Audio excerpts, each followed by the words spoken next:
quelques jours seulement après le couronnement du roi Charles III, qui s'est déroulé en l'abbaye de Westminster, la duchesse d'Édimbourg était au cœur d'un terrible scandale.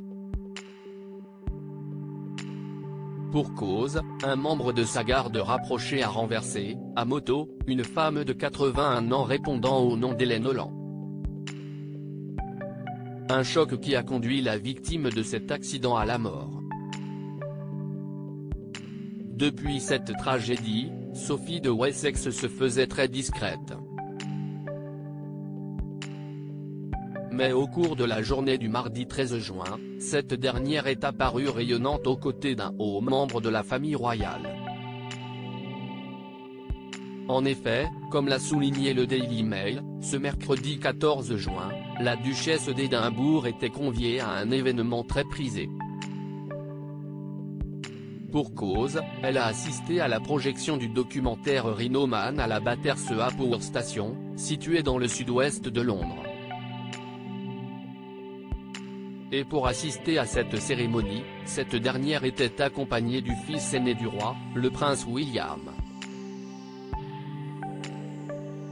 Plus d'un mois après l'accident, l'arme secrète du souverain affichait non seulement un look radieux, avec une somptueuse robe violette qui marquait parfaitement sa taille, mais aussi une mine éclatante. Preuve qu'elle a réussi à surmonter le drame. Supérieure à quand Sophie de Wessex s'inspire des looks de Kate Middleton. Sophie d'Édimbourg attristée par la mort de l'octogénaire lors de l'accident, la femme de 81 ans a été projetée à plus de 10 mètres du point d'impact. Si les pompiers sont rapidement intervenus sur place et ont rapidement transféré la victime à l'hôpital, l'octogénaire a cependant succombé à ses blessures après 2 semaines de coma. Lorsque la tante du prince William a appris la mort d'Hélène Holland, elle a rapidement fait savoir qu'elle était profondément attristée par la nouvelle via un porte-parole du palais de Buckingham. Aux yeux de Martin, le fils d'Hélène Holland, la duchesse n'est clairement pas à blâmer dans la mort de sa mère. À ses yeux, le seul responsable n'est autre que le conducteur de la moto.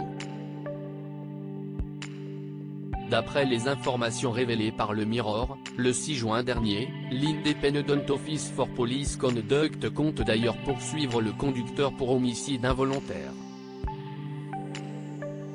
Il s'agit d'un incident tragique et il est important que nous menions une enquête approfondie afin d'établir les circonstances des faits, qui permettront d'évaluer les actions et la prise de décision de l'officier faisant l'objet de l'enquête, avait ainsi fait savoir la directrice de l'IOPC, Amanda Rowe, aux médias. Ensuite, nous déciderons s'il convient de renvoyer l'affaire au ministère public pour une décision d'inculpation et si l'officier doit faire l'objet d'une procédure disciplinaire. Affaire à suivre donc. Crédit Photo, agence.